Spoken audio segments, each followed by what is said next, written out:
খুব শীঘ্রই প্রবীর পোদ্দার ফিরছে। অনির্বাণকে পাশে নিয়ে ঘোষণায় প্রসেনজিৎ। কবে ফিরছেন? প্রসেনজিতের ঘোষণায় জোর জল্পনা অনির্বাণের প্রত্যাবর্তনে। মঞ্চে প্রসেনজিতের বড় ঘোষণা, খুব শীঘ্রই ফিরছে প্রবীর পোদ্দার। আলোচনায় অনির্বাণ। নিষেধাজ্ঞার জল্পনার মাঝে নতুন আশা। অনির্বাণের ফেরার ইঙ্গিত দিলেন প্রসেনজিৎ। প্রসেনজিতের এক কথাতেই তোলপাড় টলিউড। ফিরছে কি অনির্বাণ ভট্টাচার্য? প্রবীর পোদ্দার আবার একসঙ্গে। অনুষ্ঠানে প্রসেনজিতের মন্তব্যে জল্পনা তুঙ্গে। মঞ্চে হাসি অনির্বাণের। ঘোষণা প্রসেনজিতের ফেরার ইঙ্গিত কি মিলল? দেখুন। বাংলা চলচ্চিত্র জগতে অভিনেতা অনির্বাণ ভট্টাচার্যকে নিয়ে নতুন করে আলোচনা শুরু হয়েছে।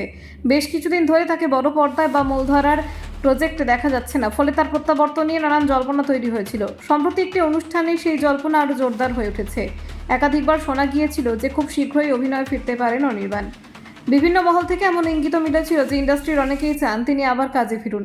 এই আবহের মধ্যে শনিবার রাতে একটি বিশেষ অনুষ্ঠানে নতুন করে চর্চার কেন্দ্রবিন্দুতে উঠে এলেন তিনি। গায়ক রূপম ইসলাম তার একটি সাফল্য উদযাপন উপলক্ষে একটি অনুষ্ঠানের আয়োজন করেছিলেন। সেই অনুষ্ঠানে উপস্থিত ছিলেন বাংলা বিনোদন জগতের বহু পরিচিত মুখ। তারকাখচিত সেই অনুষ্ঠানে অতিথিদের তালিকায় ছিলেন অনির্বাণ ভট্টাচার্য। অনুষ্ঠানের এক পর্যায়ে অভিনেতা প্রসেনজিৎ চট্টোপাধ্যায় অনির্বাণকে পাশে নিয়ে একটি মন্তব্য করেন। তিনি জানান, খুব শীঘ্রই ফিরছে প্রবীর পোদ্দার জুটি। তার এই মন্তব্য মুহূর্তের মধ্যে উপস্থিতদের মধ্যে উত্তেজনা তৈরি করে। প্রসঙ্গত, পরিচালক সৃজিত মুখোপাধ্যায়ের ছবি দশম অবতারে প্রবীর এবং পোদ্দার চরিত্রে অভিনয় করেছিলেন যথাক্রমে প্রসেনজিৎ চট্টোপাধ্যায় এবং অনির্বাণ ভট্টাচার্য। ছবিতে তাদের অভিনয় দর্শকদের কাছ থেকে ব্যাপক প্রশংসা পেয়েছিল। সেই থেকে এই জুটিকে নিয়ে দর্শকদের মধ্যে আলাদাই আগ্রহ তৈরি হয়। এই কারণে প্রসেনজিতের এই মন্তব্য অনেকের কাছে ইঙ্গিতপূর্ণ বলে মনে হয়েছে। অনেকেই ধরে নিচ্ছেন হয়তো ভবিষ্যতে আবারও এই দুই অভিনেতাকে একসঙ্গে দেখা যেতে পারে। ফলে বাংলা সিনেমা প্রেমীদের মধ্যে নতুন করে আশা তৈরি হয়েছে। তবে এত আলোচনার মাঝেও অনির্বাণ ভট্টাচার্য নিজে এই বিষয়ে খুবই সংযত মন্তব্য করেছেন। তিনি জানিয়েছেন তার কাছে এই বিষয়ে কোনো স্পষ্ট তথ্য নেই। কবে বা কিভাবে তিনি কাজে ফিরবেন সেই ব্যাপারে এখনও নিশ্চিত কিছু বলতে পারছেন না। অনির্বাণের কথা ইন্ডাস্ট্রির অনেকেই চান তিনি আবার কাজে ফিরুন। প্রসেনজিৎ চট্টোপাধ্যায় আগেও সংবাদ মাধ্যমের সামনে এই বিষয়ে কথা বলেছেন। এমনকি এই অনুষ্ঠানে দেখা হওয়ার সময় একই কথা বলেছেন বলে জানান অনির্বাণ।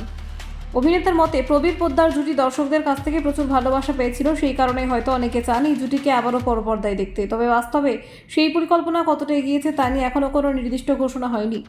যখন প্রসেনজিৎ এই মন্তব্য করেন তখন অনির্বাণকে হাসি মুখেই দেখা যায়, তবে তিনি তখন কোনো মন্তব্যই করেননি। উপস্থিত সাংবাদিক এবং ক্যামেরাম্যান সামনে এই মুহূর্তটি দ্রুত ছড়িয়ে পড়ে সামাজিক যোগাযোগ মাধ্যমে।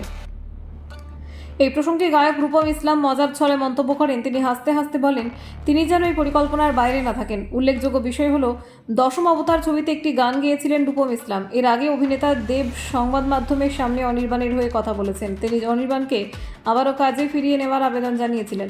দেবের সঙ্গে অভিনেত্রী শুভশ্রীও একই ধরনের বক্তব্য রেখেছিলেন। এছাড়াও পরিচালক ও প্রযোজক রাজ চক্রবর্তী অনির্বাণের সমর্থনে মত প্রকাশ করেছেন।